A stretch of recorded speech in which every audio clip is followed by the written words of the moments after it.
قل هذه سبيلي أدعو إلى الله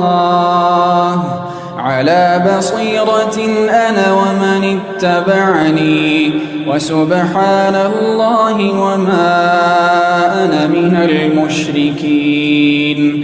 إن الحمد لله نحمده ونستعينه ونستغفره ونعوذ بالله من شرور أنفسنا ومن سيئات أعمالنا من يهده الله فلا مضل له ومن يضلل فلا هادي له وأشهد أن لا إله إلا الله وحده لا شريك له وأشهد أن محمدا عبده ورسوله. أما بعد فإن خير الحديث كتاب الله وخير الهدي هدي محمد صلى الله عليه وسلم وشر الأمور محدثاتها وكل محدثة بدعة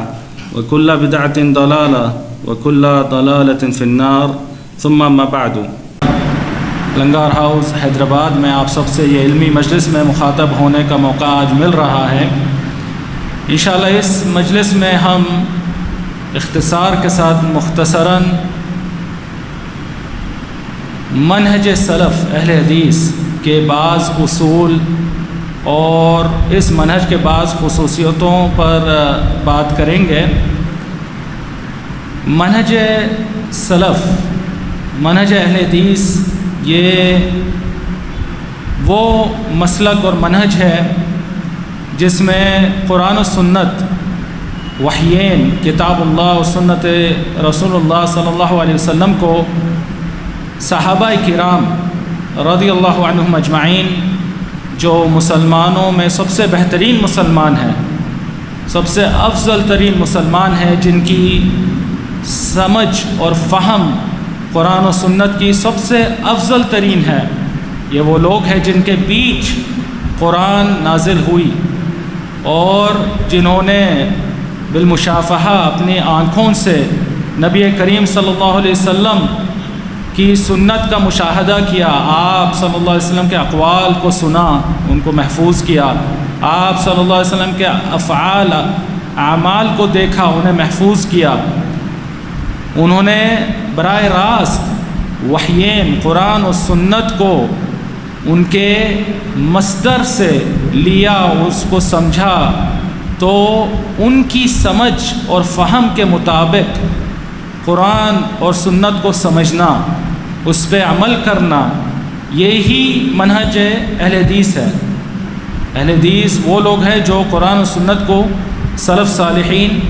صحابہ کرام، تابعین اعظام، اتباع تابعین، ان کے فہم اور سمجھ کے مطابق سمجھتے ہیں اور اس پر عمل کرتے ہیں، اس میں کوئی تجاوز نہیں کرتے. جہاں صحابہ رکے وہاں پر رک جاتے ہیں، اور ان کا کوئی قول ہے، عمل ہے، تو اس کو ترک نہیں کرتے، نہ اس کا لا اعتباری سے اس کے ساتھ تعامل کرتے ہیں. اور نبی کریم صلی اللہ علیہ وسلم نے یہ 3 صدیوں اور گروہوں صحابہ اور تابعین، اتباع و تابعین کی تعریف کی ہے. آپ صلی اللہ علیہ وسلم نے صحیح حدیث میں فرمایا خیر الناس قرنی ثم الذین یلون ثم الذین یلونہم ثم الذین یلونہم، کہ سب سے بہترین لوگ میری صدی کے لوگ ہیں، صحابہ کرام رضی اللہ عنہم اجمعین ہیں، میرے صحابہ ہیں. اس کے بعد جو ان کے بعد آنے والے لوگ ہیں، ان کے شاگرد تابعین ہیں. اس کے بعد ان کے بعد آنے والے لوگ، ان کے شاگرد اتباع تابعین ہیں، اور انہیں سلف صالحین کہا جاتا ہے. تو سلفی منہج سلف اہل حدیث کا یہ سب سے بنیادی اصول ہے کہ قرآن و سنت کو سلف صالحین کے فہم اور عمل کے مطابق ان کو سمجھا جائے اور ان پر عمل کیا جائے. اللہ تبارک و تعالیٰ نے قرآن مجید میں فرمایا وَمَن يُشَاقِقِ الرَّسُولَ مِن بَعْدِ مَا تَبَيَّنَ لَهُ الْهُدَى وَيَتَّبِعْ غَيْرَ سَبِيلِ الْمُؤْمِنِينَ نُوَلِّهِ مَا تَوَلَّى وَنُصْلِهِ جَهَنَّمَ وَسَاءَتْ مَصِيرًا، کہ جو لوگ نبی کریم صلی اللہ علیہ وسلم ہدایت آنے کے بعد بھی آپ کے راستے سے مخالفت کرتے ہیں، آپ کے راستے کی مخالفت کرتے ہیں، اور جو مومنین ہیں، مومنین کا جو راستہ ہے اس سے کنارہ کشی اور مخالفت کرتے ہیں، وہ لوگ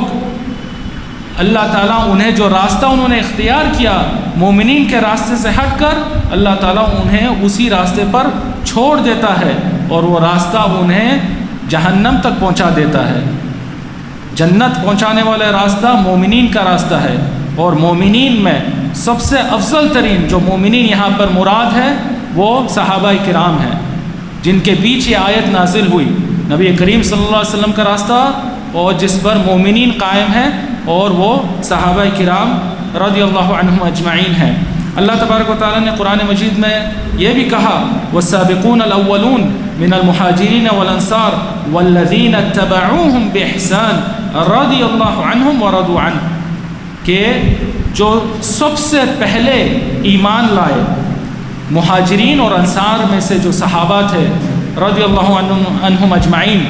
اور جو لوگ ان کی اتباع کرتے ہیں، ان کے راستے پر، ان کے منہج پر، ان کے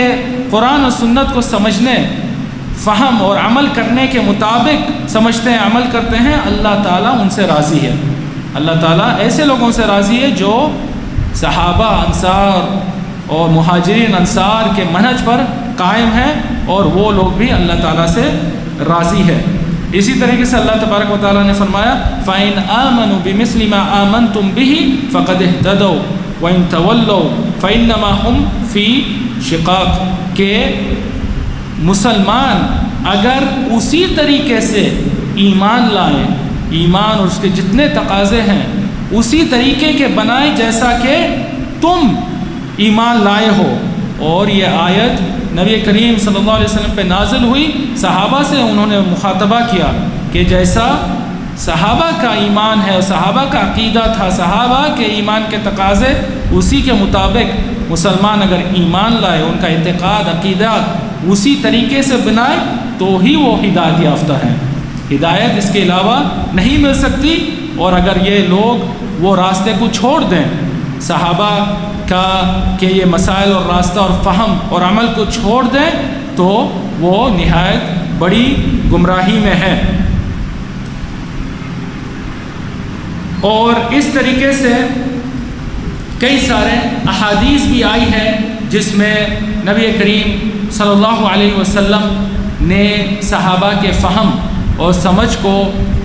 فوقیت دینا اور اس کے مطابق قرآن سنت کو عمل کرنے کی انہوں نے تلقین کی۔ ایک حدیث پیش کرتی کی ہے کہ نبی کریم صلی اللہ علیہ وسلم نے فرمایا خیر الناس قرنی ثم الذین یلونہم ثم الذین یلونہم، سب سے بہترین مسلمان میری صدی کے ہیں، پھر اس کے بعد آنے والے، پھر اس کے بعد آنے والے۔ اسی طریقے سے نبی کریم صلی اللہ علیہ وسلم نے ارباد بن ساریہ رضی اللہ عنہ کی صحیح حدیث ہے ترمذی وغیرہ میں، وہ فرماتے ہیں کہ وعظنا رسول اللہ صلی اللہ علیہ وسلم ذات یوم موعظۃ بلیغہ وجلت منها القلوب وذرفت منها العیون فقال رجل منا یا رسول اللہ كأنها موعظۃ مودع فأوصنا، کہ ایک دن نبی کریم صلی اللہ علیہ وسلم نے ہمیں نہایت ہی بلیغ، نہایت ہی مفید اہم وعظ کیا، موعظہ دیا،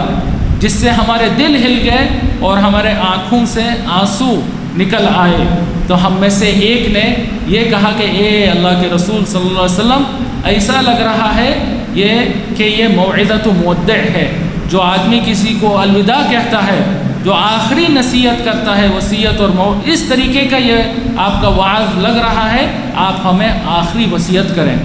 آپ کی امت کے، ہمارے لیے، صحابہ کے لیے اور تمام مسلمانوں کے لیے قیامت کے دن تک آخری کیا وصیت ہے؟ نبی کریم صلی اللہ علیہ وسلم نے فرمایا کہ ترکتکم علی البیضاء لیلها کنہارها لا یزیغ عنها بعدی الا ہالک ومن یعش منکم فسیرى اختلافا کثیرا فعلیکم بسنتی وسنت الخلفاء الراشدین المہدیین من بعدی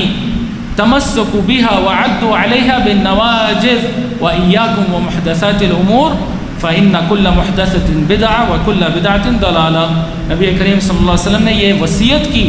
آخری وصیت جب ان سے طلب کی گئی امت کے لیے، مسلمانوں کے لیے قیامت تک، کہ میں نے تمہیں ایسے راستے پر میں چھوڑ جا رہا ہوں جو روشن ہے، صراط مستقیم، مکمل طور پر واضح روشن ہے، اور اس کی رات اسی طریقے سے روشن ہے جیسا اس کا دن ہے، کوئی اس راستے سے نہیں ہٹتا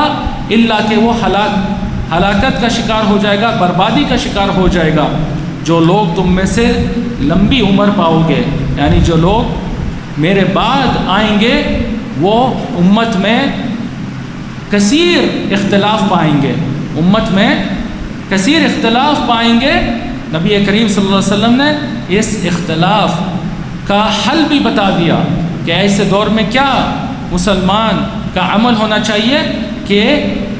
تم پر اگر ایسا دور پاؤ کہ اختلافات مسلمانوں میں عام ہو چکے ہیں، عقیدے کے مسئلے میں، فقہ کے مسئلے میں، دیگر مسائل دین کے، تو میری سنت کو مضبوطی سے تھامو، میری سنت کو مضبوطی سے تھامو۔ اور صحابہ کرام اور ان میں افضل ترین خلفاء راشدین ابو بکر، عمر بن الخطاب، عثمان بن عفان اور علی بن ابی طالب رضی اللہ عنہم، ان کی سنت، ان کی سمجھ، ان کے عمل کو مضبوطی سے تھامو، ان کے سمجھ اور عمل کے مطابق میری سنت پر عمل کرو، سمجھو اور مضبوطی سے تھامو۔ اس مضبوطی سے جیسا کہ کوئی اپنے منہ کے داڑھ کے دانتوں سے کسی چیز کو مضبوطی سے چبا لیتا ہے، پکڑ لیتا ہے، اور میں تمہیں ہر بدعت، ہر نئی ایجاد کردہ چیز سے ڈراتا ہوں، روکتا ہوں، کیونکہ ہر نئی ایجاد کردہ چیز بدعت ہے اور ہر بدعت گمراہی ہے۔ یہ نبی کریم صلی اللہ علیہ وسلم کی آخری وصیت ہے مسلمانوں کو کہ فہم سلف، منہج سلف، قرآن سنت کو فہم سلف اور ان کے سمجھ اور عمل کے ساتھ مضبوطی سے تھامے رکھو۔ اسی طریقے سے نبی کریم صلی اللہ علیہ وسلم نے ایک حدیث میں، جسے عبداللہ بن عمر ابن العاص رضی اللہ عنہما نے روایت کیا، ابو داؤد اور ترمذی اور ابن ماجہ میں صحیح سند کے ساتھ مروی ہے، آپ صلی اللہ علیہ وسلم نے فرمایا افترقت الیہود علی 71 فرقہ وافترقت النصارى على 72 فرقة وستفترق أمتي على 73 فرقة كلها في النار إلا واحدة قالوا ومن هي يا رسول الله قال هم على ما أنا عليه اليوم وأصحابي کہ یہود جو ہم سے پہلے تھے وہ 71 فرقوں میں بٹ گئے، نصارہ وہ 72 فرقوں میں بٹ گئے، اور یہ میری امت 73 فرقوں میں بٹ جائے گی۔ نبی صلی اللہ علیہ وسلم نے، اللہ تعالیٰ نے غیب سے اپنے غیب کا یہ علم کا حصہ نبی کریم صلی اللہ علیہ وسلم پہ نازل فرمایا وحی کے ذریعے کہ یہ امت 73 فرقوں میں بٹ جائے گی، اور سارے یہ فرقے جہنم میں ہوں گے الا ایک گروہ کے، ایک کے۔ صحابہ نے اپنی حرص کہ اس گروہ کے ساتھ ان کا تعلق ہو جائے اور اس میں وہ شمار ہو جائے، انہوں نے دریافت کیا سوال نبی کریم صلی اللہ علیہ وسلم سے کہ اللہ کے رسول یہ کون سا گروہ ہوگا جو نجات یافتہ گروہ ہوگا، جو جہنم کی آگ سے نجات پانے والا گروہ ہے، فرقہ ناجیہ ہے؟ آپ صلی اللہ علیہ وسلم نے فرمایا یہ وہ لوگ ہیں، ان کا منہج کیا ہے، ان کا مسلک کیا ہے کہ یہ وہ اسی راستے پر قائم ہوں گے، اسی طریقے سے دین کو سمجھتے عمل کرتے ہیں جیسا آج میرا راستہ ہے اور میرے صحابہ کا راستہ ہے، میں اور میرے صحابہ کا راستہ ہے۔ اسی طریقے سے بے شمار آثار آئے ہیں صحابہ رضی اللہ عنہم اجمعین، تابعین، اتباع تابعین سے کثیر تعداد میں اس منہج، اس اصولی بات، اس منہج کی کہ قرآن و سنت کو فہم سلف صالحین کے فہم اور سمجھ کے مطابق اور عمل کے مطابق ان پر عمل کرنا ہے۔ کثیر تعداد میں بڑے ائمہ، صحابہ، تابعین، اتباع تابعین سے یہ بات مروی ہے، جیسا کہ حذیفہ اور یا عبداللہ بن مسعود رضی اللہ عنہ سے یہ بات مروی ہے، وہ فرماتے ہیں من کان منکم متأسیا فلیتأسی باصحاب محمد صلی اللہ علیہ وسلم فإنهم كانوا أبر هذه الأمة قلوبا وأعمقها علما وأقلها تكلفا وأقوامها هديا وأحسنها حالا قوما اختارهم الله لصحبة نبيه صلى الله عليه وسلم فاعرفوا لهم فضلهم واتبعوهم في آثارهم فإنهم كانوا على الهدى المستقيم۔ کہ فرماتے ہیں عبداللہ بن مسعود رضی اللہ عنہ، اگر تم میں سے کوئی کسی کی پیروی کرنا چاہتا ہے، کسی کے راستے پر چلنا چاہتا ہے، تو نبی کریم صلی اللہ علیہ وسلم کے صحابہ کے راستے پر چلو، ان کی پیروی کرو۔ کیوں؟ کیونکہ وہ اس امت کے سب سے بہترین لوگ ہیں، ان کے دل پوری امت کے سب سے صاف دل تھے، ان کا علم ساری امتیوں سے سب سے زیادہ ان کا علم تھا، اور وہ سب سے زیادہ ہدایت یافتہ تھے، اور اللہ تعالیٰ نے انہیں چن لیا نبی کریم صلی اللہ علیہ وسلم کی صحبت کے لیے۔ اللہ تعالیٰ نے انہیں چنا، تو ان کا فضل، ان کا مقام مرتبت جانو، اور ان کی واتبعوہم فی آثارہم، ان کے جو آثار ہے، اقوال ہے، ان کے جو اعمال ہے، جو فہم ہے ان کا قرآن سنت کا، اس کی اتباع کرو، اس منہج کی اتباع کرو۔ وہ بلا شبہ صراط مستقیم پر قائم تھے، صراط مستقیم پر وہ قائم تھے، اور اس اثر کو امام ابن عبد البر نے اپنی کتاب جامع بیان العلم میں ذکر کیا ہے۔ اسی طریقے سے حذیفہ رضی اللہ عنہ سے مروی ہے، وہ فرماتے ہیں اتقوا یا معشر القراء وخذوا طریق من کان قبلکم فالعمری لئن اتبعتموه لقد سبقتم سبقا بعیدا ولئن ترکتموه یمینا وشمالا لقد ضللتم ضلالا بعیدا۔ وہ فرماتے ہیں کہ اللہ سے ڈرو اے مسلمان، اور ان کا راستے پہ چلو، مضبوطی سے تھامو جو تم سے پہلے تھے، یعنی جو صحابہ تھے، کبار صحابہ، حذیفہ رضی اللہ عنہ فرما رہے ہیں ان کے راستے پر چلو، اور اگر تم اس راستے کی اتباع پیروی کرتے ہو تو تم نے بہت خیر حاصل کر لیا، اور اگر تم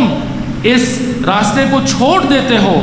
یمین و شمال، دائیں بائیں دوسرے راستوں پہ چل پڑتے ہو، تو تم بہت شدید گمراہی میں پڑ جاؤ گے،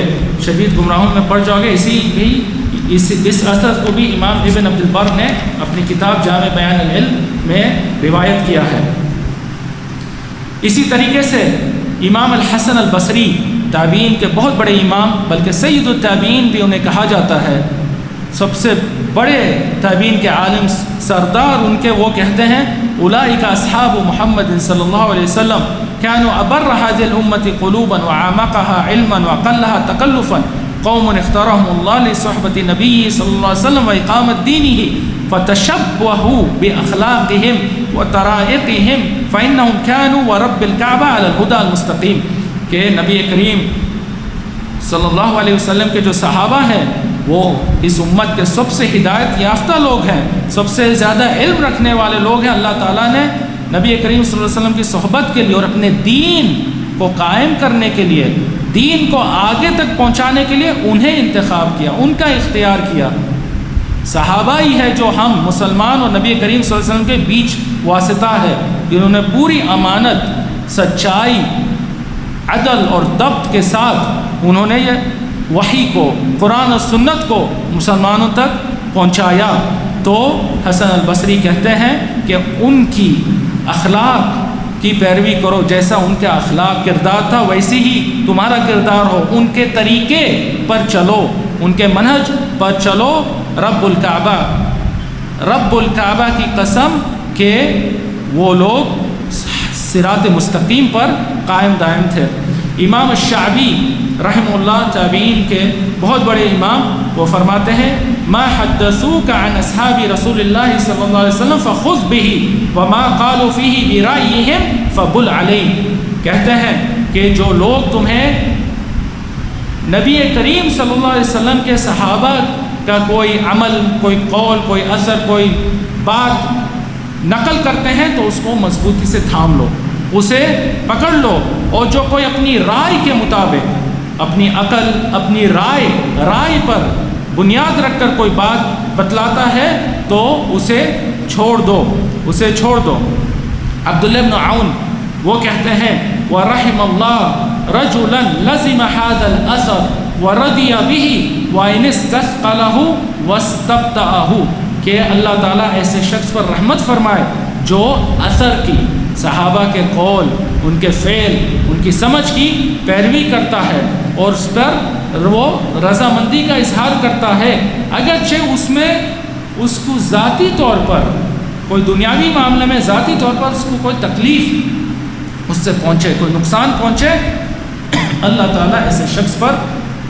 رحمت فرمائے کہ دین کو سمجھ کر اس کے باوجود بھی وہ اس پہ عمل کرتا ہے اور اسے نہیں چھوڑتا۔ اسی طریقے سے ابراہیم النخعی سے مروی ہے، وہ فرماتے ہیں لو ان اصحاب محمد مسحوا على ظفر لما غسلته التماس الفضل في اتباعهم، کہتے ہیں کہ اگر صحابہ، نبی کریم صلی اللہ علیہ وسلم کے صحابہ اگر پیر کے کسی سکے کے برابر حصے پر بھی اگر مسح کرتے، اگر یہ ان سے وارد ہوتا ان کے عمل سے، ان کے فہم سے، تو میں بھی اس جگہ پر مسح کرتا اور دھوتا نہیں،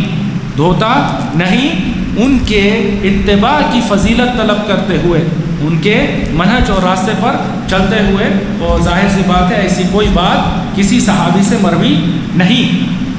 مگر انہوں نے مثال کے طور پہ یہ بات کہی کہ اس میں بھی اگر کوئی چیز مروی ہوتی تو میں اس کی اتباع کرتا۔ عمر بن عبد العزیز جو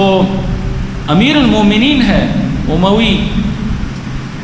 بڑے حاکم گزرے ہیں، بلکہ علماء نے ان کو خامس الخلفاء الراشدین میں شمار کیا ہے کہ انہوں نے اپنے دور حکومت میں خلفاء راشدین ابو بکر، عمر، عثمان، علی رضی اللہ عنہم کی راستے کو، کے عمل کو دوبارہ احیاء کیا اور اس کی تطبیق کی۔ وہ کہتے ہیں وصیت کرتے ہوئے کہ اوصیک بتقوی اللہ والاقتصاد فی امرہ واتباع سنت رسولہ صلی اللہ علیہ وسلم وترک ما احدث المحدثون بعدہ، کہ میں اے لوگوں تمہیں اللہ تعالیٰ کے تقوی در کی وصیت کرتا ہوں اور جو اللہ تعالیٰ نے قرآن میں احکامات نازل کیے اس کے حد پر رکنے کی وصیت کرتا ہوں، اور نبی کریم صلی اللہ علیہ وسلم کی سنت پر عمل کرنے کی وصیت کرتا ہوں، اور جو بعد میں آنے والے لوگوں نے جو نئے ایجاد کردے مسائل قرآن سنت کو ترک کر کے اس پہ عمل کرنے وہ شروع کر دیے، انہیں چھوڑنے کی میں تمہیں وصیت کرتا ہوں۔ اسی طریقے سے امام الاوزاعی اتباع التابعین کے بہت بڑے امام، وہ بقیہ بن الولید بہت بڑے محدث کو نصیحت کرتے ہوئے فرماتے ہیں یا بقیہ العلم ما جاء عن اصحاب محمد صلی اللہ علیہ وسلم وما لم يجی عنهم فليس بعلم، یا بقیہ لا تذکر احدا من اصحاب محمد صلی اللہ علیہ وسلم الا بخیر واذا سمعت احدا يقع في غیره فاعلم انه انما يقول انا خیر من، کہ کہتے ہیں بقیہ علم صرف وہی ہے جو صحابہ رضی اللہ عنہم اجمعین سے مروی ہے، جو قرآن سنت انہوں نے آگے نقل کی، روایت کی، اور اس کی جو فہم اور سمجھ اور عمل جو انہوں نے نقل کیا، یہی حقیقی سچا علم ہے۔ اور جو علم ان کے ذریعے نہیں پہنچا، دوسرے ذرائع سے پہنچا، عقل کے ذریعے یا غیروں کے ذریعے یا اپنے ذاتی ذوق شوق کے ذریعے، عرف کے ذریعے، یہ علم نہیں ہے، یہ علم نہیں ہے۔ اے بقیہ، نبی کریم صلی اللہ علیہ وسلم کی کسی صحابی کو ذکر نہیں کرو الا خیر کے ساتھ، الا بھلائی کے ساتھ، اور اگر تم سنو کہ کوئی نبی کریم صلی اللہ علیہ وسلم کے کسی ایک صحابی کی بھی وہ برائی کرتا ہے تو جان لو وہ شخص یہ دعویٰ کر رہا ہے کہ وہ صحابہ سے افضل ہے، بہتر ہے، کہ وہ یہ صحابی سے افضل اور بہتر ہے۔ اسی طریقے سے امام الاوزاعی خود کہتے ہیں علیک بآثار من سلف وإياك وآراء الرجال وإن زخرفوها لك بالقول وإن الأمر ينجلي وأنت على طريق مستقيم، کہ اے مسلمانوں تم پہ لازمی ہے کہ تم سلف کے آثار کو پکڑو، سلف صالحین کے جو آثار، اقوال، افعال ہے، قرآن سنت کو فہم سمجھنے کا، عمل کرنے کا طریقہ، اس کو مضبوطی سے تھامو، اور جو لوگوں کے آراء ہے، علماء کے اپنی رائے ہے، اس سے دور، اس سے باز رہو، جو قرآن و سنت کے مخالف ہے، فہم سلف کے مخالف ہے، اگرچہ وہ بات کو خوبصورتی کے ساتھ بھی پیش کیا جائے، اس کے ساتھ جو بھی ملا دیا جائے جو قرآن سنت فہم سلف کے خلاف بات ہے اس سے باز رہو اور اسی راستے پر تم صراط مستقیم پر قائم اور دائم رہو۔ اسی طریقے سے ائمہ اربع، مشہور 4 امام جن کے مذاہب کی تقلید کی جاتی ہے اندھا دھند اور ان کے تعصب ان کی طرف کیا جاتا ہے، ان سے بھی یہی اہل حدیث سلفی منہج اور مسلک مروی ہے کہ وہ بھی لوگوں کو اسی مسلک اور منہج کو اپنانے کی انہوں نے تلقین کی اور وصیت نصیحت کی۔ امام ابو حنیفہ رحمہ اللہ سے مروی ہے، وہ کہتے ہیں اذا صح عندنا عن النبی صلی اللہ علیہ وسلم شیء لزمنا الاخذ به فإن لم نجد عنه ووجدنا عن الصحابة فكذلك فإذا قول التابعين زاحمناهم، کہ اگر نبی کریم صلی اللہ علیہ وسلم پر کوئی حدیث صحیح ثابت ہو جائے تو ہم پر لازمی ہے، واجب ہے مسلمان پر کہ وہ حدیث قبول کرے، اس پہ عمل کرے۔ صحیح حدیث ثابت ہو جائے ہر مسلمان پر لازمی ہے کہ اس پر عمل کرے، اسے قبول کریں، اور اگر ہمیں اس کا ساتھ کوئی صحابہ کا کوئی فہم عمل مل جائے تو وہ بھی لازمی ہے کہ اس کے مطابق اس حدیث کو سمجھا جائے، اس پہ عمل کیا جائے۔ اس کے بعد تابعین کی بات ہے۔ اسی طریقے سے امام ابو حنیفہ سے مروی ہے، وہ فرماتے ہیں آخذوا بکتاب اللہ فما لم اجد فبسنت رسول اللہ صلی اللہ علیہ وسلم فإن لم اجد فی کتاب اللہ ولا فی سنت رسول اللہ صلی اللہ علیہ وسلم اخذت بقول اصحابہ آخذ بقول من شئت منهم ولا اخرج من قولهم الا الى قول غیرهم، کہ میں اللہ تعالیٰ، امام ابو حنیفہ نے فرمایا میں اللہ تعالیٰ کی کتاب سے احکام، یعنی ہر مسلمان کا یہ منہج ہونا چاہیے کہ وہ کتاب اللہ سے احکام اس کو مضبوطی سے تھامے، اس سے نکالے، اور نبی کریم صلی اللہ علیہ وسلم کی سنت احادیث سے احکام کو نکالے، اور صحابہ کے اقوال، صحابہ کے آثار، اس کو جو ان کے فہم اور ان کی جو سمجھ ہے اور عمل ہے قرآن سنت کا، اس سے بھی وہ اپنا دین نکالے اور پکڑیں۔ اور اگر صحابہ سے مثال کے طور پہ کسی مسئلے میں 2 یا 3 قول مروی ہے قرآن و سنت کی تشریح میں، قرآن سنت کے سمجھ میں، تو کوئی نیا قول ایجاد نہیں کرے، کوئی نیا قول جو ان سے مروی نہیں ہے اس کا وہ ایجاد مسلمان نہ کریں۔ امام مالک کی طرف آتے ہیں، امام مالک رحمہ اللہ وہ فرماتے ہیں لم یکن شیء من هذه الاحواء على عهد النبی صلی اللہ علیہ وسلم ولا ابی بکر ولا عمر ولا عثمان، کہ جو بدعات ہے، جو احوا ہے، ہوا پرستی وغیرہ کے نئے مسائل ہے جو دین کی طرف منسوب کر دیے گئے، وہ نبی کریم صلی اللہ علیہ وسلم کی زندگی، آپ کے احادیث میں نہیں پائے جاتے، نہ ہی ابو بکر، عمر اور عثمان کے دور میں اور ان کے عمل اور سمجھ میں یہ مسائل پائے جاتے ہیں۔ جو مسئلہ سلف صالحین کے عمل اور آثار میں، فہم میں نہیں تھا، وہ بدعت اور وہ گمراہی ہے۔ امام الشافعی رحمہ اللہ وہ کہتے ہیں قد اثنى اللہ تبارک و تعالی علی اصحاب رسول اللہ صلی اللہ علیہ وسلم فی القرآن والتوراة والانجیل وسبق لهم على لسان رسول اللہ صلی اللہ علیہ وسلم من الفضل ما ليس لأحد بعدهم فرحمهم الله وحنأهم بما آتاهم من ذلك ببلوغ أعلى منازل الصديقين والشهداء والصالحين أدوا إلينا سنن رسول الله صلى الله عليه وسلم وعرفوا من سننه ما عرفنا وجهلنا وهم فوقنا في كل علم واجتهاد وورع وعقل وآراؤهم لنا أحمد وأولى بنا من رأينا لأنفسنا۔ وہ کہتے ہیں اللہ تعالیٰ نے نبی کریم صلی اللہ علیہ وسلم کے صحابہ کو قرآن مجید میں بھی جیسا کہ آیات گزری ہیں، بلکہ پہلی نازل کردہ کتابیں تورات اور انجیل میں بھی ان کا ذکر کیا ہے۔ نبی کریم صلی اللہ علیہ وسلم کے صحابہ کا ذکر اور ان کی فضیلت بیان کی گئی ہے،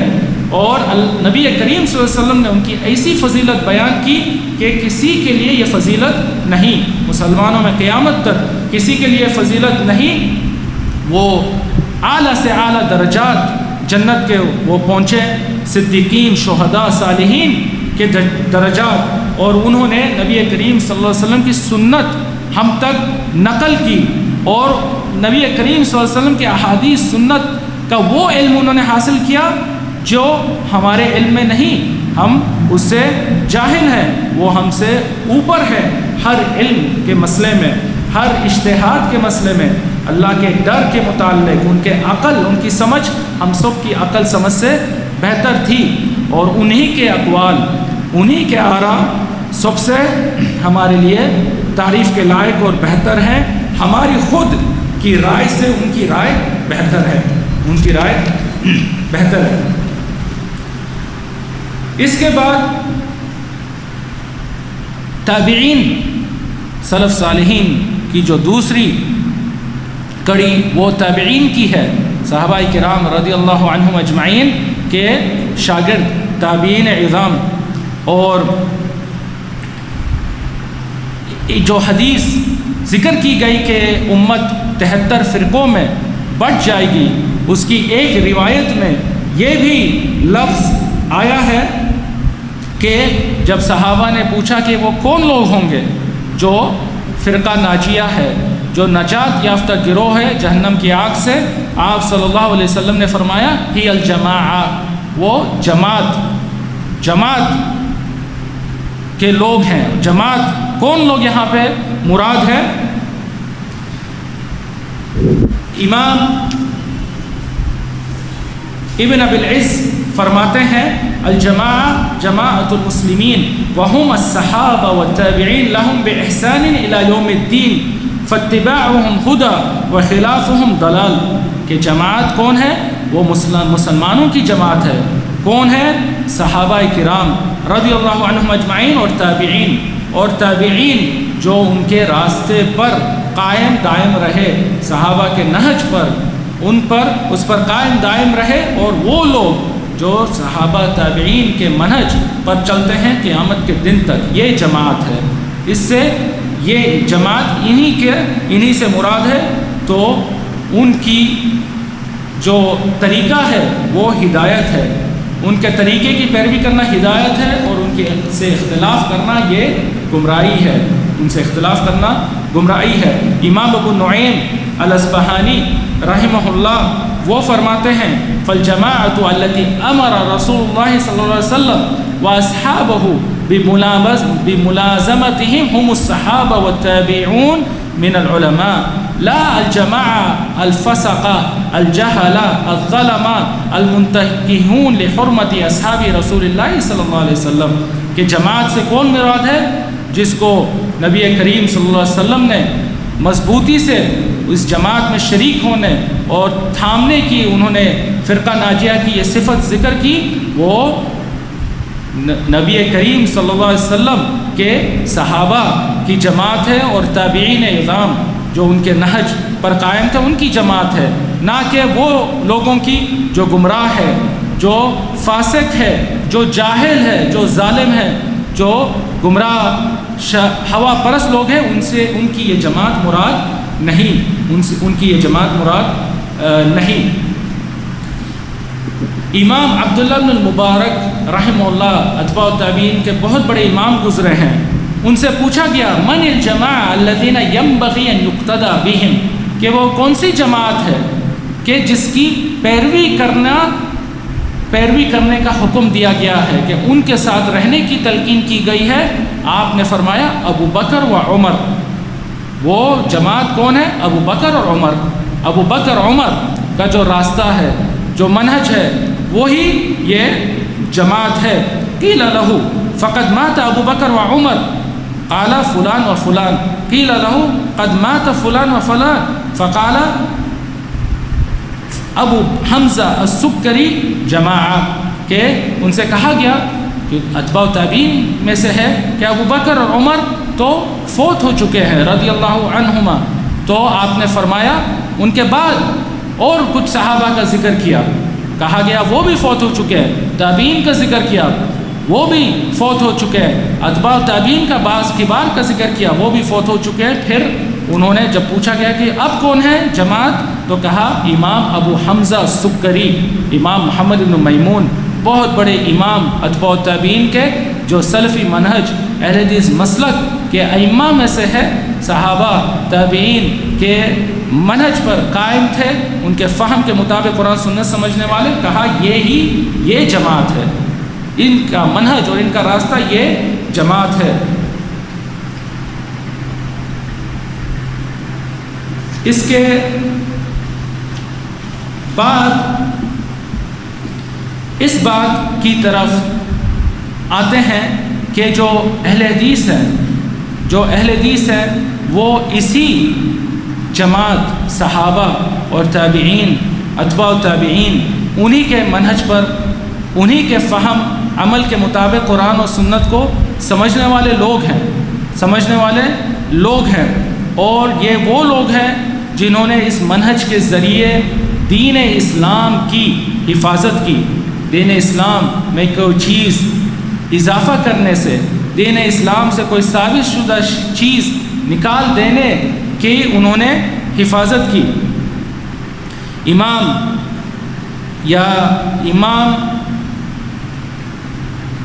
آجری نے اپنی کتاب الشریعہ میں حسن اسناد کے ساتھ روایت کیا کہ نبی کریم صلی اللہ علیہ وسلم نے فرمایا يحمل هذا العلم من كل خلف عدوله ينفون عنه تحریف الغالین وانتحال المبتلین وتاویل الجاہلین. کہ یہ جو شریعت کا علم ہے، قرآن و سنت کا علم ہے، جو یہ وحی ہے، وہ ہر دور میں عدول لوگ جو اپنے دین میں ان پہ کوئی شک شبہ نہیں، عدالت والے لوگ ہیں، وہ لوگ اس دین کو ہر صدی میں مضبوطی سے تھامے رہیں گے اور اس کی ذمہ داری لیں گے آگے تک پہنچانے کی. اور ان میں سب سے اول درجے کے عدول صحابہ کرام ہیں رضی اللہ عنہم اجمعین. صحابہ کے بارے میں کہا جاتا ہے کہ محدثین کے پاس ایک قاعدہ ہے کلہم عدول، الصحابۃ کلہم عدول، کہ صحابہ، ہر صحابی نبی کریم صلی اللہ علیہ وسلم کا وہ عدل ہے، دین میں اس کی عدالت ہے. تو یہ وہ لوگ ہیں جو ہر دور میں جو غلو کرنے والے ہیں، دین میں حد سے بڑھنے والے ہیں، ان کے تحریفات، ان کے باطل تعویلات کا رد کرتے ہیں. اور جو لوگ قرآن و سنت کی کوئی بات کا انکار کرنے پر چل پڑتے ہیں، ان کی وہ رد کرتے ہیں. اور جو جاہل لوگ ہیں، جو قرآن و سنت کو جہالت پر، اپنی عقل وغیرہ پر تعویل کرتے ہیں، اس کا غلط معنی نکالتے ہیں، ان کا یہ لوگ رد کرتے ہیں. امام سفیان الثوری رحمہ اللہ، اتباع تابعین کے بہت بڑے امام، وہ فرماتے ہیں الملائکۃ حراس السماء واہل الحدیث حراس الارض، کہ فرشتے آسمانوں کے محافظ ہیں. اللہ تعالیٰ نے ان کو آسمانوں کی حفاظت کرنے کی ذمہ داری دی. اور جو اہل حدیث ہے اس منہج پر جو لوگ قائم ہیں، وہ روح زمین کے محافظ ہیں. اللہ تعالیٰ کے دین کی حفاظت کرنے کی وہ انہوں نے اس ارض پر، اس زمین پر ذمہ داری لی ہے. امام ابو داؤد رحمہ اللہ وہ فرماتے ہیں کہ لولا هذه الاصحاب لن درس الاسلام، یعنی اصحاب الحدیث الذین یکتبون الآثار، کہ اگر یہ گروہ نہیں ہوتا تو اسلام مٹ جاتا، روئے زمین سے اسلام کا صحیح حقیقی چہرہ غائب ہو جاتا. ان کا مراد اہل الحدیث ہے، ان کا مراد گروہ سے اہل حدیث ہے، جو لوگ احادیث اور آثار، نبی کریم صلی اللہ علیہ وسلم کے احادیث اور صحابہ کے اقوال افعال کو لکھتے ہیں، پڑھتے ہیں، سمجھتے ہیں، ان پہ عمل کرتے ہیں. اور یہی اہل حدیث ہی وہ لوگ ہیں جو فرقہ ناجیہ ہے، طائفہ منصورہ ہے، نجات یافتہ گروہ جہنم کی آگ سے، جیسا حدیث پڑھی گئی. وہ سارے علماء ائمہ کا اس پہ اجماع ہے، اتفاق ہے کہ یہ اہل حدیث ہے. یہ اہل حدیث ہیں جو لوگ نبی کریم صلی اللہ علیہ وسلم اور جو صحابہ کے راستے پر قائم ہے، جیسا حدیث میں وصف آیا ان کا، وہ صرف اہل حدیث ہے۔ اور جہاں تک طائفہ منصورہ کی بات ہے تو اس کی مشہور حدیث ہے، کئی صحابہ سے مروی ہے، صحیحین میں مغیرہ بن شعبہ سے، معاویہ بن ابی سفیان سے، جابر بن عبداللہ سے، ثوبان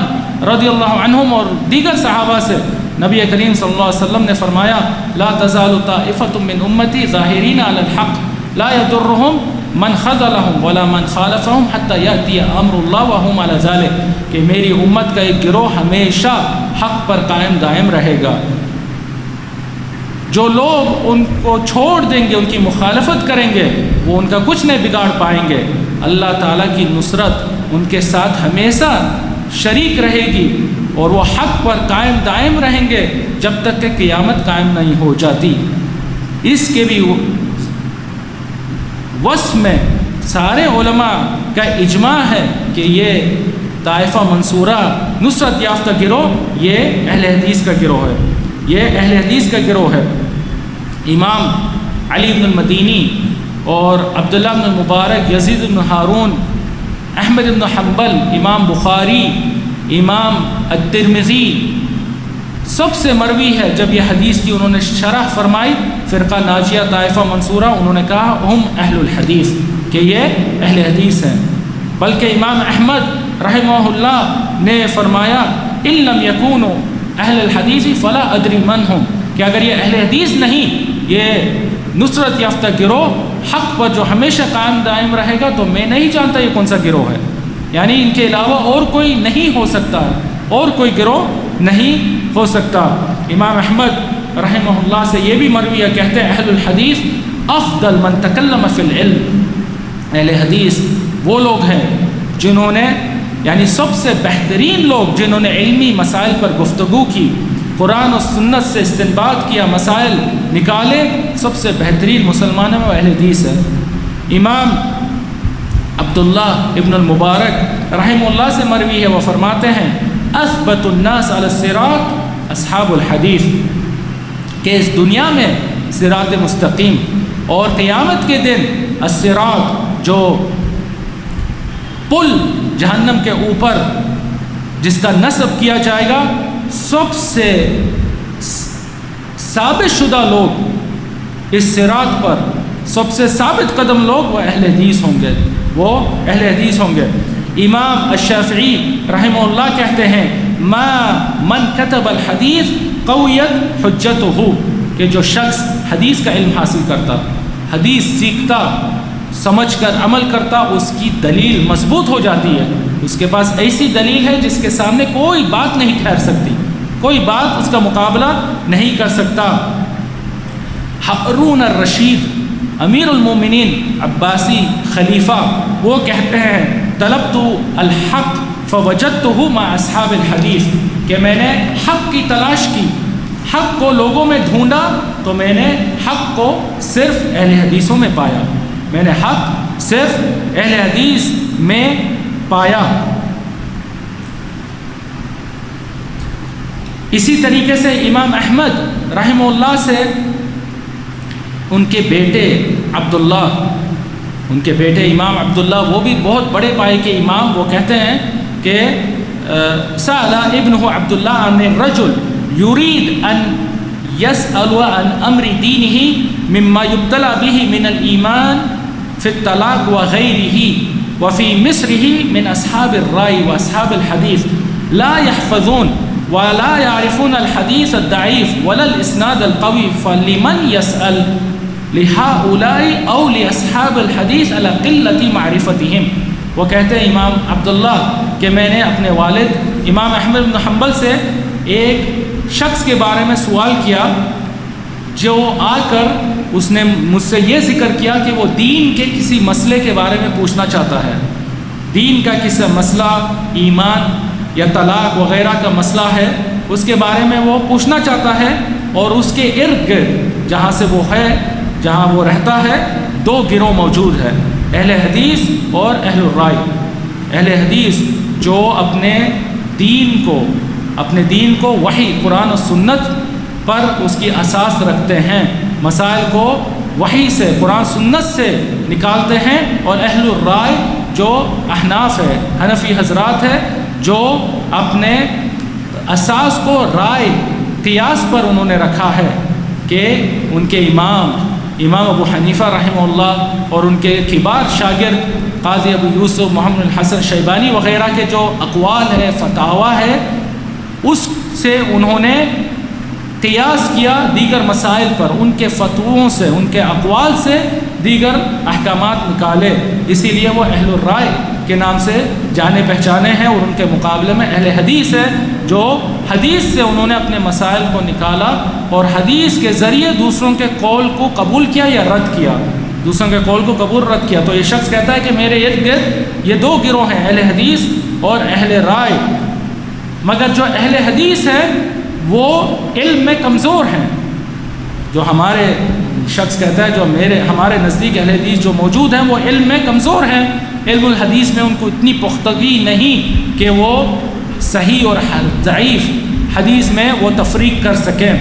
اور علم الحدیث کے دقیق مسائل جان سکیں۔ تو میں کس سے سوال کروں، کیا اہل الرائے سے یا اہل حدیث سے جن کا علم کمزور ہے؟ امام احمد بن حنبل رحمہ اللہ نے فرمایا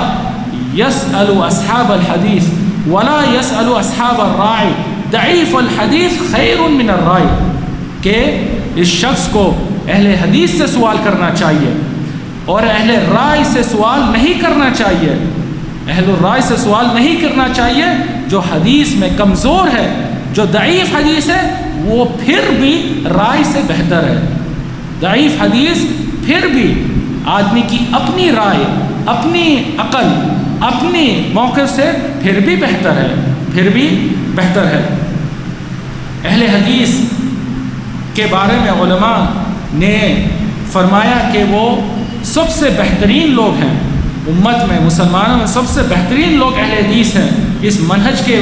وجہ سے امام الشافعی فرماتے ہیں اذا رأيت رجلا من اصحاب النبی فكأني رأيت رجلا من اصحاب رسول اللہ صلی اللہ علیہ وسلم، کہ اگر میں کسی اہل حدیث کو دیکھ لیتا تو وہ ایسا ہی ہے جیسا کہ میں نے کسی صحابہ کو دیکھ لیا، میں نے کسی صحابی کو دیکھ لیا۔ کیوں؟ کیونکہ اہل حدیث کا جو فہم ہے، جو منہج ہے، جو ان کا عمل ہے، وہ صحابہ کے فہم اور منہج اور عمل کے مطابق ہے۔ امام احمد بن حنبل رحمہ اللہ فرماتے ہیں لیس قوم عندی خیرا من اصحاب الحدیث لا یعرفون الا الحدیث، میرے نزدیک مسلمانوں میں اہل حدیثوں سے بہتر کوئی لوگ نہیں، کوئی لوگ نہیں۔ کیوں؟ کیونکہ یہ حدیث کے علاوہ کوئی چیز نہیں جانتے، حدیث ہی پر، وحی پر ان کے دین کے مسائل کی بنیاد ہے، اس کے علاوہ آراء اور عقل اور عرف وغیرہ کو یہ نہیں جانتے، یہ نہیں جانتے۔ امام عثمان ابن ابی شیبہ وہ ایک دن بعض اہل حدیثوں کو انہوں نے دیکھا تو وہ فرمانے لگے اما ان فاسقہم خیر من عابد غیرہم، کہ اہل حدیث یہ لوگوں کا جو فاسق ہے، جو گنہگار بھی ہے، کسی گناہوں میں ملوث ہے، وہ غیر اہل حدیث جو بدعتی ہے، گمراہ ہے، ان کے عابد پرہیزگار سے بھی بہتر ہے۔ اس منہج کی یہ برکت، قرآن و سنت، فہم سلف کی یہ برکت کہ ان کا گناہوں کا بھی جو شخص ہے وہ بدعتی جو اس منہج سے ہٹا ہوا ہے، اگرچہ وہ کتنا بڑا عابد اللہ سے کی عبادت کرنے والا، اس سے بھی اہل حدیث کا گنہگار بہتر ہے۔ اور مسلمانوں کو یہ لازمی ہے، چاہیے کہ وہ اس منہج پر اپنے دین کی بنیاد رکھیں، قرآن و سنت کو، فہم سلف، اہل حدیث کے منہج پر عمل کریں اور اہل حدیث کی صحبت اختیار کریں۔ امام البربہاری رحمہ اللہ وہ فرماتے ہیں علیک بالآثار و اہل الآثار و ایاہم فاسأل و معہم فاجلس و منہم فاقتبس، کہ اے مسلمانوں تم پر لازمی ہے کہ تم آثار کو مضبوطی سے تھامو، احادیث اور آثار کو مضبوطی سے تھامو، اور اہل الآثار، اہل حدیث اور اثر کے جو لوگ ہیں، نبی کریم صلی اللہ علیہ وسلم کی احادیث کو صحابہ کے آثار، اقوال، افعال کے مطابق سمجھنے والے، عمل کرنے والے لوگ ہیں، ان کو مضبوطی سے تھامو، انہی سے مسائل پوچھو، انہی کی صحبت اختیار کرو، انہی کے ساتھ بیٹھو، ان سے اپنا دین حاصل کرو۔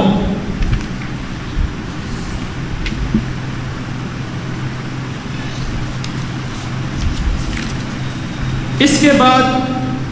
کچھ اشعار بھی آپ کی خدمت میں پیش کر دیتے ہیں جو اہل حدیث کے اس منہج اور اہل حدیث کی فضیلت میں علماء نے ذکر کیا۔ امام احمد ابن حنبل رحمہ اللہ فرماتے ہیں دین النبی محمد اخبار نعم المطیہ الآثار لا ترغبن عن الحدیث وأهله فالرأي ليل والحديث نهار ولربما غلط الفتى سبل الهدى والشمس بازغة لها انوار، کہ نبی کریم صلی اللہ علیہ وسلم کا دین اخبار ہے، احادیث آثار ہے۔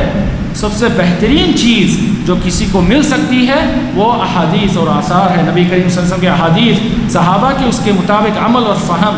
حدیث اور اہل حدیث سے کبھی بغض نفرت نہ رکھو۔ رائے جو ہے وہ رات کا اندھیرا ہے اور حدیث دن کی روشنی ہے، اور ممکن ہے کہ کوئی کسی مسئلے میں حدیث اسے نہ ملے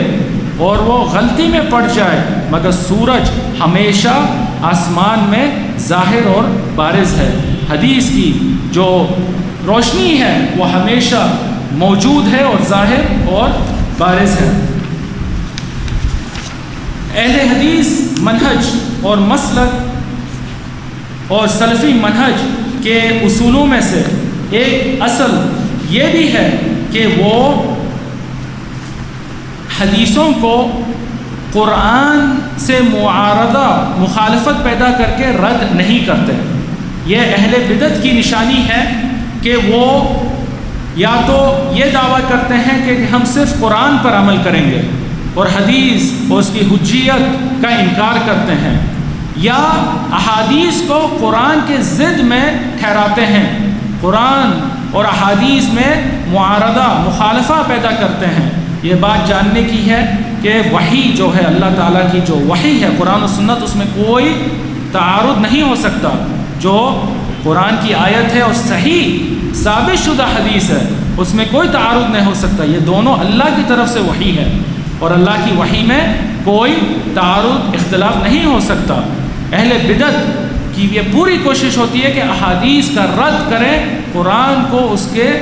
خلاف ٹھہرا کر اہل حدیث کا یہ اصول ہے کہ وہ احادیث کو قرآن کے خلاف نہیں ٹھہراتے، اور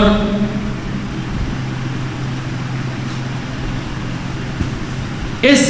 ضمن میں امام الخطیب البغدادی رحمہ اللہ وہ فرماتے ہیں فَأَمَّا الْأَحَادِيثُ الْمُسْنَدَاتُ إِلَى النَّبِيِّ صلی اللہ علیہ وسلم فَهِيَ أَصْلُ الشَّرِيعَةِ وَمِنْهَا تُسْتَفَادُ الْأَحْكَامُ وَمَتَّصَلَ مِنْهَا سَنَدُهُ وَثَبَتَتْ عَدَالَةُ رِجَالِهِ فَلَا خِلَافٌ بين العلماء أن قبوله واجب والعمل به لازم والراد له آثم۔ فرماتے ہیں جو نبی کریم صلی اللہ علیہ وسلم کی صحیح سند کے ساتھ جو احادیث مروی ہے وہی دین کی اساس ہے، اسی سے احکام نکالے جاتے ہیں۔ جو صحیح حدیث کی شروط پورے ہوتے ہیں، جس حدیث میں 5 شروط کہ اس کی سند متصل ہے، اس میں کوئی انقطاع نہیں، اس کے روات عدول اور ضابطون ہیں، روات ہر راوی عدل ہے، عدالت والا ہے اور ضابط ہے، اس کا حافظہ اعلیٰ درجے کا ہے، اور وہ حدیث میں کوئی شذوذ اور علت نہیں، کوئی دوسری روایت کی مخالفت نہیں، اور اس میں کوئی چھپی ہوئی علت نہیں۔ علماء میں کوئی اختلاف نہیں کہ اس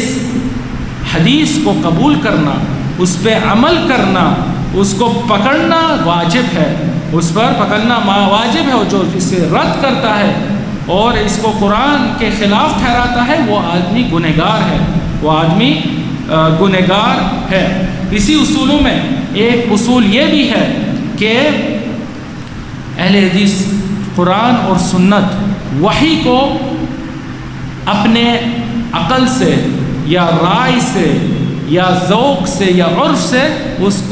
اس کا انکار یا اس کا مخالفت معارضہ نہیں کرتے. قرآن و سنت کو اپنے عقل، رائے، ذوق وغیرہ کے ذریعے اس کا معارضہ یا خلاف میں نہیں لاتے.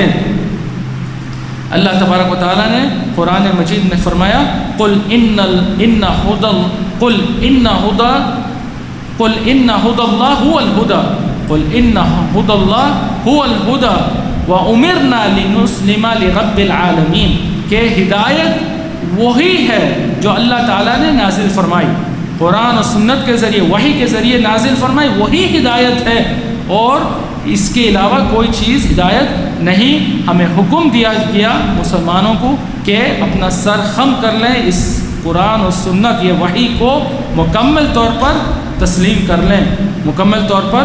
تسلیم کر لیں. نبی کریم صلی اللہ علیہ وسلم کی صحیح بخاری مسلم میں حدیث ہے، عبداللہ بن عمر رضی اللہ عنہما روایت کرتے ہیں کہ آپ صلی اللہ علیہ وسلم نے فرمایا ان اللہ لا ينزع العلم بعد ان اعطاكموه انتزاعا ولكن ينتزعه منهم مع قبض العلماء بعلمهم فيبقى ناس جهال يستفتون فيفتون برأيهم فيضلون ويضلون. کہ اللہ تعالیٰ علم کو، قرآن و سنت کو، علم کو جو اللہ تعالیٰ نے نازل فرمایا ہے مسلمان کو دیا ہے، وہ ایک ہی وقت میں اٹھا نہیں لیتا، بلکہ علماء کی وفات کے ذریعے یہ علم قابض کر لیتا ہے. ہر عالم کے پاس جو علم ہے اس کی وفات کے ساتھ وہ علم اللہ تعالیٰ قابض کر لیتا ہے، حتیٰ کہ ایسا وقت آئے گا بعض جگہوں پر کہ وہاں صرف جاہل باقی رہ جائیں گے. جاہل لوگ جو اپنی رائے، اپنی عقل، ذوق، شوق وغیرہ کے ذریعے علمی مسائل میں بات کریں گے، لوگ ان سے سوالات کریں گے. علم علماء یہاں نہیں موجود، لوگ یہ جہال جاہلوں کے ذریعے سوال کریں گے تو وہ اپنی رائے کے مطابق فتوے دیں گے، دین کے مسائل میں بات کریں گے تو وہ خود بھی گمراہ ہوں گے اور دوسروں کو بھی گمراہ کریں گے. علی بن ابی طالب رضی اللہ عنہ سے مروی ہے، وہ فرماتے ہیں لو كان الدين بالرأي لكان اسفل الخف اولى بالمس من اعلى وقد رأيت رسول الله صلی اللہ علیہ وسلم يمسح على ظاهر خفيه. کہ اگر دین رائے پر اس کی بنیاد ہوتی، رائے عقل پر اگر دین کی بنیاد ہوتی تو مسح کا جو مسئلہ ہے، پیتاووں پر جو مسح کا مسئلہ ہے، رائے عقل تو یہ کہتی ہے کہ نیچے کا حصہ مسح کیا جائے، پیتاووں کے نیچے کا حصہ مسح کیا جائے. نیچے کا حصہ ہی ہے جو گندگی وغیرہ اسے چھوتی ہے، مگر ہمیں حکم دیا گیا کہ ہم نبی کریم صلی اللہ علیہ وسلم کی سنت پر عمل کریں، سنت کو رائے کے ذریعے اس کو ٹھکرائیں نہ رد کریں. میں نے نبی کریم صلی اللہ علیہ وسلم کو مسح کرتے ہوئے دیکھا اور آپ نے پیتاوے کے اوپر کے حصے پر مسح کیا، اوپر کے حصے پر مسح کیا، اسی پر ہم بھی مسح کریں گے. عبداللہ بن مسعود رضی اللہ عنہ سے مروی ہے، وہ فرماتے ہیں لیس عام الا الذي بعده شر منه لا اقول عام اخصب من عام ولا امیر خیر من امیر ولكن ذهاب العلماء ثم يحدث قوم يقيسون الامور بآرائهم فيهدم الاسلام ثم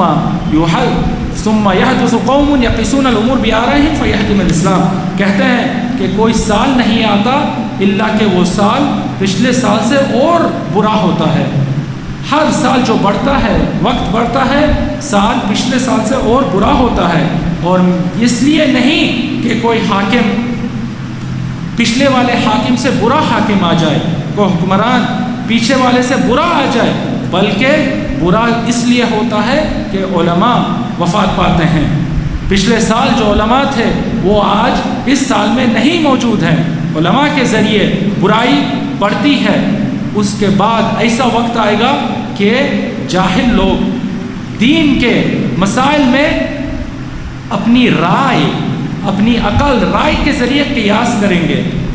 کریں گے مسائل دینی مسائل میں بات کریں گے تو وہ دین اسلام کی بربادی کر دیں گے، دین اسلام کو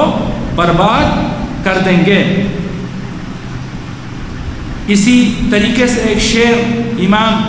ابن ابی داود کی حائیہ مشہور عقیدے کا متن امام ابو داود السجستانی کے بیٹے بڑے عالم دین ابن ابی داود نے عقیدے کا ایک متن نکال حائیہ، جس میں ہر شعر کو ہا کے ذریعے ختم کیا۔ وہ فرماتے ہیں اس حائیہ میں وَدَعْ عَنْكَ آرَاءَ الرِّجَالِ وَقَوْلَهُمْ فَقَوْلُ رَسُولِ اللَّهِ صلی اللہ علیہ وسلم أَزْكَىٰ وَأَشْرَحُ، کہ لوگوں کے رائے، علماء کی رائے وغیرہ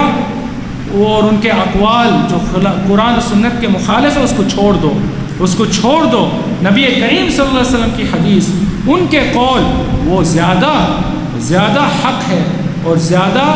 قبول کرنے کے مستحق ہے۔ اسی طریقے سے ایک منہج سلف اور اہل حدیث کا اصول یہ ہے کہ وہ وحی کو، قرآن سنت کو تقلید کے وجہ سے، کسی امام کی تقلید، کسی مذہب کے تعصب کی وجہ سے نہیں چھوڑتے۔ تقلید کو، امام کی تقلید اور مذہب کے تعصب کو حدیث وحی پر فوقیت نہیں دیتے۔ اللہ تبارک و تعالیٰ نے قرآن مجید میں فرمایا اتخذوا احبارهم ورهبانهم اربابا من دون اللہ، کہ جو کافر ہے ان کا یہ طریقہ ہے کہ وہ اپنے علماء، ان کے احبار اور رہبان، ان کے جو علماء ہیں ان کو اللہ تعالیٰ کے بجائے ان کو اپنا الہ مان لیتے ہیں، کہ اللہ تعالیٰ کی جو بات قرآن سنت میں ہے وحی، اس کے مقابلے میں ٹھہراتے ہیں ان کی باتوں کو اور ان کی باتوں کی تقلید کرتے ہیں، ان کی طرف تعصب کرتے ہیں۔ معاویہ بن ابی سفیان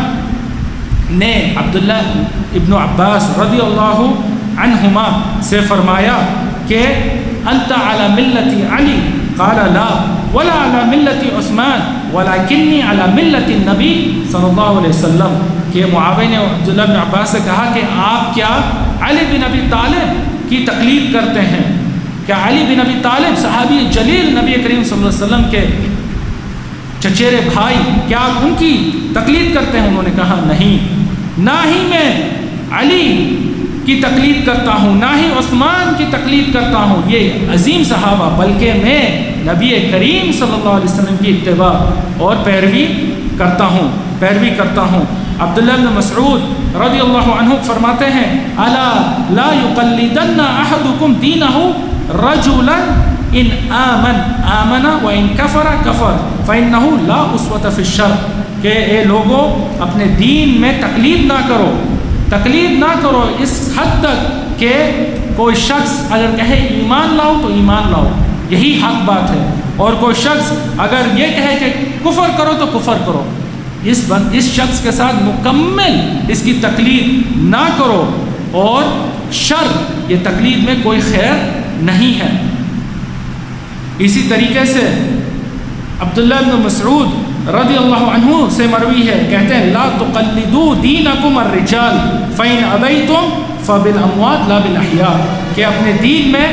لوگوں کی، علماء کی تقلید نہ کرو، اگر تم نہیں مانتے ہو تو جو گزر گئے، جو کبار صحابہ رضی اللہ عنہم گزر گئے، ان کے راستے کی پیروی کرو، ان کے سمجھ فہم کے مطابق قرآن سنت کو سمجھو۔ اسی میں سے ایک اصول سلفی دعوت اور منہج سلف اہل حدیث کا یہ ہے کہ وہ وحی، قرآن و سنت کی بات، اللہ تعالیٰ کی بات، نبی کریم صلی اللہ علیہ وسلم کی بات پر کسی کی بات کو فوقیت نہیں دیتے، چاہے وہ کوئی بھی ہو، کتنا سے بڑا عالم ہو، وہ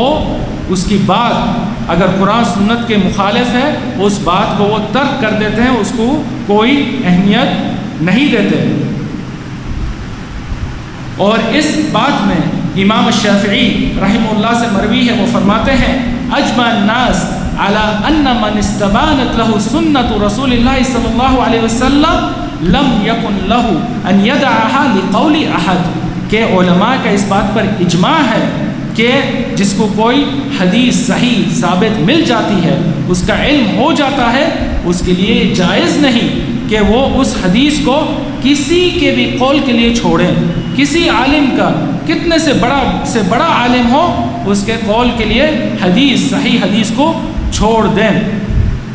اسی طریقے سے امام الشافعی کہتے ہیں يقبل الخبر في الوقت الذي يثبت فيه وإن لم يمضي عمل من الأئمة بمثل الخبر الذي قبلوه وأنه لو مضى عمل من أحد من الأئمة ثم وجد خبرا عن النبي صلى الله عليه وسلم يخالف عمله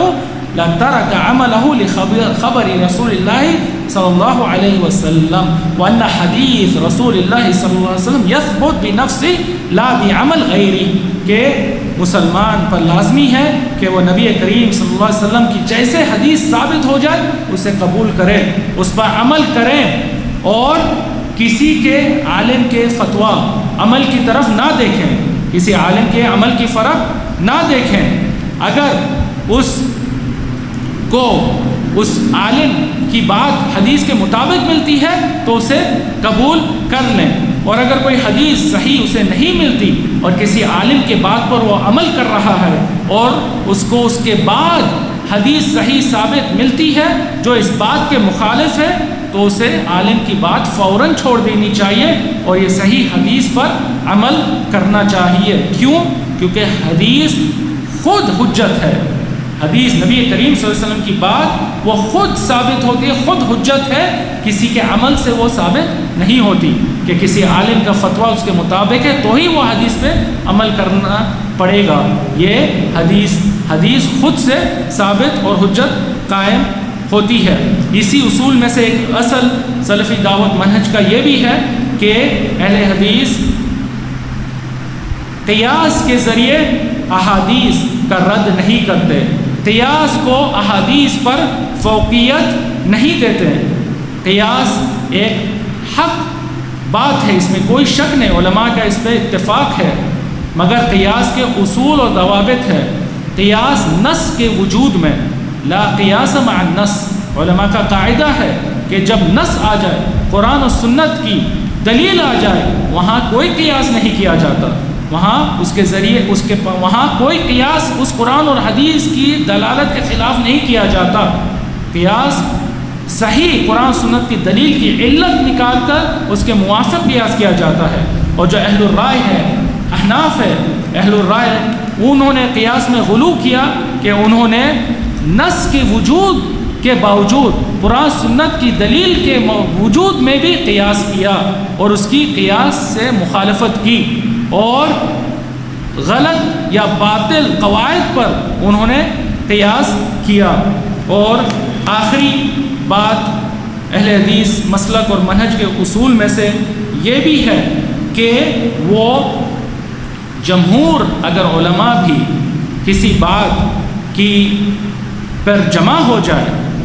اور حدیث صحیح دلیل قرآن سنت اس کے مخالف ہے تو وہ قرآن سنت کی بات کو نہیں چھوڑتے، اگرچہ بڑی تعداد میں بھی علماء اس بات پر جمع ہو جائیں. اور یہ ایک علمی مسئلہ ہے. آج ہم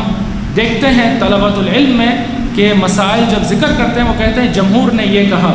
جمہور نے وہ کہا. ہونا چاہیے کہ قرآن سنت کی دلیل پیش کی جائے، قرآن سنت کی دلیل پیش کی جائے اور اس کے بعد اگر جمہور علماء کا قول اس کے موافق ہے تو وہ تائید میں پیش کی جائے، مگر اگر جمہور کا قول اس کے مخالف ہے تو اس کا بھی کوئی اعتبار نہیں.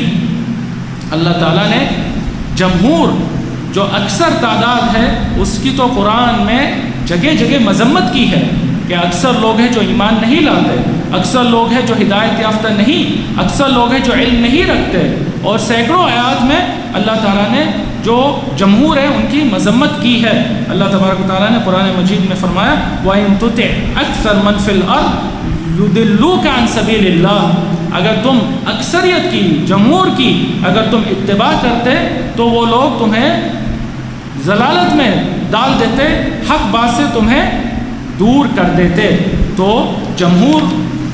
قرآن اور سنت کے تابع ہے. قرآن سنت کی دلیل ثابت ہو تو جمہور کا قول بھی سر اور آنکھوں پر، اور اگر جمہور کا کوئی موقف قول قرآن و سنت کی صحیح ثابت شدہ دلیل کے مخالف ہے تو اس جمہور کے قول کو اہل حدیث فوقیت نہیں دیتے، اور اسی پر وقت کی قلت کی وجہ سے اس درس کو ختم کرتے ہیں۔ اللہ تبارک و تعالیٰ سے دعا ہے کہ اللہ تعالیٰ ہمیں اس منہج سلف مسلک اہل حدیث کو سمجھنے اور اس پر قائم استقامت سے رہنے کی توفیق عطا کرے۔ اللہ تعالیٰ ہمیں بھی اہل حدیث کے زمرے میں قیامت کے دن شریک کر دیں۔ اللہ تعالیٰ جو ہم نے بات سنی ہے اس کو سمجھنے اور عمل کرنے کی توفیق عطا کرے۔ وآخر دعوانا ان الحمد للہ رب العالمین، وصلی اللہ وسلم علی نبینا محمد وعلی آلہ وصحبہ وسلم تسلیما کثیرا۔ وذكر فإن الذكرى تنفع المؤمنين وما خلقت الجن والإنس إلا ليعبدون